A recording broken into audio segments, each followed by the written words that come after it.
Being kept by a jackdaw.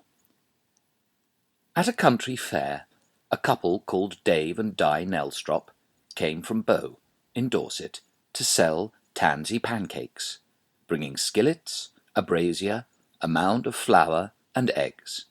They drew customers to their tent by the good smell. Behind a striped awning there was a stack of wooden cages, which they'd carried with them, each with an injured bird. One was a large crow, a raven they referred to as Aubrey. His door was left open, and he caught me in his glare. Between bites, washed down with a blue mug of sweet tea, I began confessing to something I'd always yearned for. Ever since childhood, they looked patiently quizzical. I paused again, transfixed by the crow. Hopping on black legs, scanning me with a needle eye, black as those Victorian jet stones from Whitby, he'd expose a scarlet throat, and then he'd caw in my face, with a sound as old as Egypt, and that said, "I know you.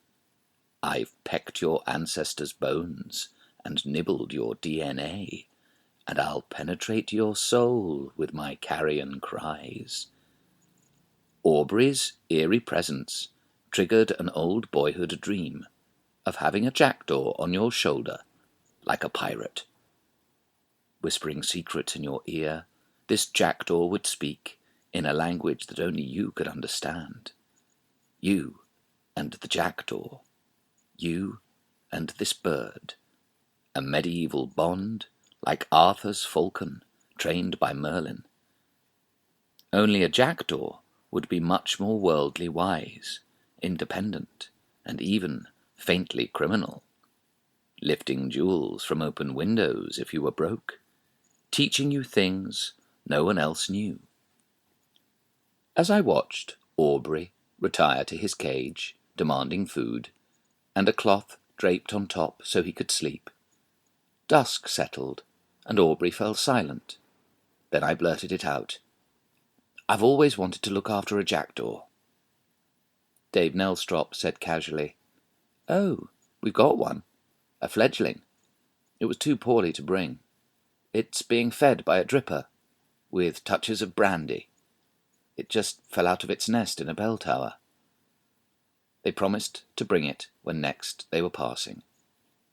"Does it have a name?" I asked when they arrived. "Could call it Jack," Dave suggested. "Surname of Daw," he grinned, "until something else better occurs." But Jackdaw seemed workmanlike, and so it stuck. Then I stared, bewildered by this quaint creature, once childishly romanticized. It was radically different from the parrot on Long John Silver's tricorn hat. At close quarters, its feral behavior was dominated by a consuming curiosity. But who was it exactly? This bird that had lived its life in a tower, then fallen, and whose cowl made it look like a hooded monk? It would wake at dawn and shadow me till dusk. We'd find mealworms, then warm up some milk. The one fact it knew was that in order to survive, I'd have to be converted into its servile minion. So Jack behaved like some tyrannical movie star, demanding full attention day and night, with a vampire's knack of spotting the submissive, then getting them to run endless errands. Almost immediately, I became the bird's captive, existing solely to attend to its needs, wondering if I'd experience Stockholm Syndrome, which means you fall in love with your captors. But this bonsai pterodactyl was quite hard to love, a dive-bombing comet of energy and appetite. At daybreak its beak was pushed between my lips, searching for a morsel from last night's meal.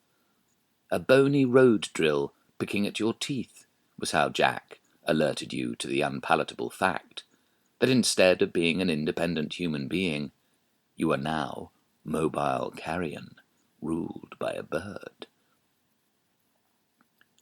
My body clock was retuned to keep jackdaw hours, to wake at dawn, then to feel tired at dusk.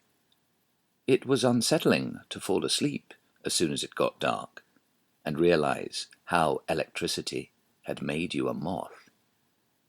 Yet there were long days of elation, digging up a patch with a jackdaw perched on your head, keeping watch from its new tower, and swooping down to display its skills as a metal detector. Buried bottle tops would be brought to the surface, along with fragments of bright silver foil, invoking the ghosts of picnics past. Then sixpences were teased out and offered as treasure trove. "He's trading you level," an old countryman said, stopping by to watch such transactions. "You give him food and shelter, he gives you coin. What you'd call satisfaction all round." When the philosopher Thoreau was hoeing his garden, a young sparrow alighted on his shoulder.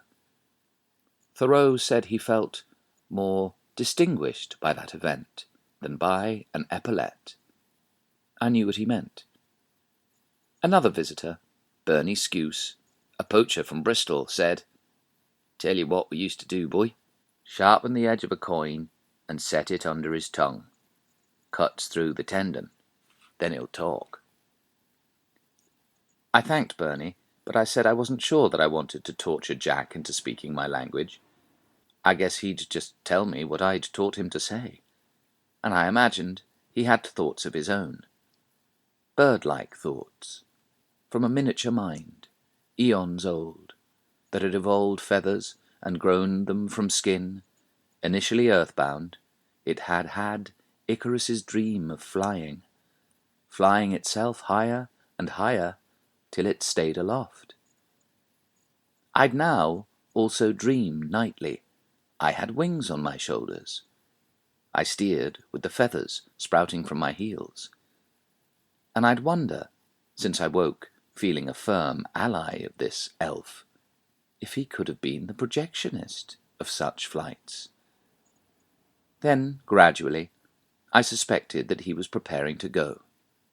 Being mended, the fierce bond that he'd made, first with the Nelstrops, his rescuers, and later with myself, was now weakening at the sight of other birds. Each evening there were flocks of rooks and jackdaws passing overhead on their way to the estuary.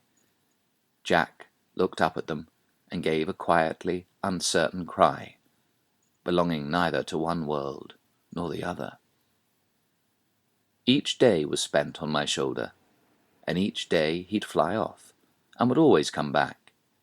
He flew in circles, but they'd increase in diameter, as the time would come for him never to return.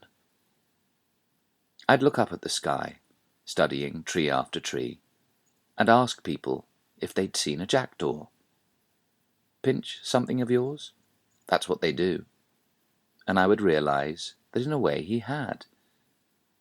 When seeing a clattering of jackdaws, the collective noun for these gregarious birds that pair bond for life, I'd be more alerted by their gatherings than by anything else. The jackdaw tribes' peripatetic parliaments, spread across fields, seething carpets of glistening flecks. I'd scrutinize each jackdaw in turn, watch them scavenging a sheep's carcass on the hillside, hoping to jog one avian memory. A judgmental friend said, "You shouldn't have tamed it. You've put its life in peril. I heard of someone took a bird in, then, when they released it, it was so tame it landed on the barrel of a sportsman's gun. Got itself blown to bits, didn't it?" I became troubled. I hadn't tamed it, but undeterred, they finished off their unsolicited obituary with, "Just a bird, wasn't it?" I then buried myself in folklore, it being less brutal. To country science, nothing's just a bird, but can foretell rain or death when jackdaws nest in a chimney. A jackdaw can signify a birth whenever seen on the rooftop. Each movement in nature is meant to be read. The quick brown fox jumps over the lazy dog, contains all the letters of the alphabet, as does Jackdaw's love, my big sphinx of chords. Yet no arrangement of the letters solves the riddle. The riddle that I was left with, far harder to resolve than the age-old riddle of the Sphinx. What goes on 4 legs in the morning, 2 at noon, and on 3 legs at evening time? The answer being man himself, who crawls first on 4, then stands on 2, then on 3, counting his stick. But the impossible riddle the Jackdaw had posed was why man has determined to end his life with no legs at all. Yet, while civilization proves to be of questionable value in helping him to find his niche in the universe, a jackdaw can behave as if completely assured of its place, and with a comic beauty that's close to perfection. Someone told me that Hermann, Kafka's father, had a sign in front of the family's fancy goods shop in Prague.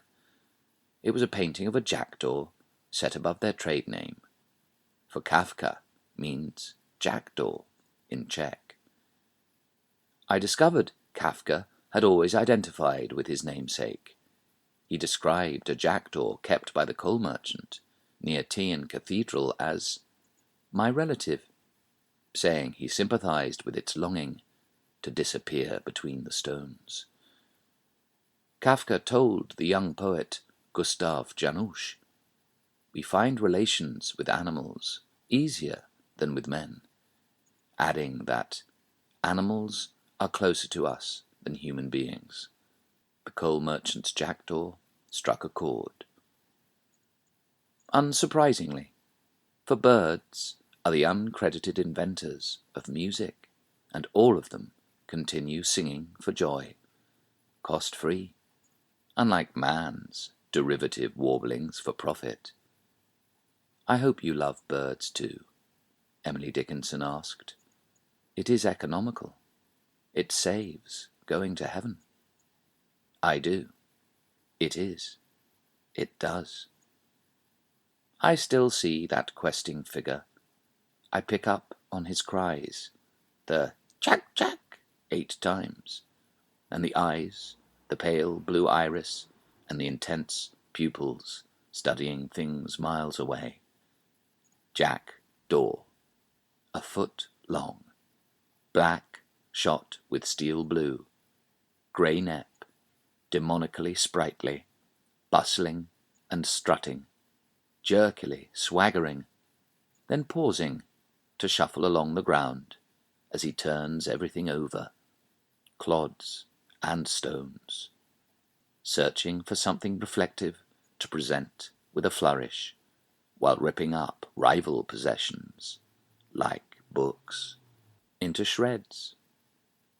Anyone, Kafka said, who keeps the ability to see beauty never grows old. A jackdaw's hop puts a skip in my step.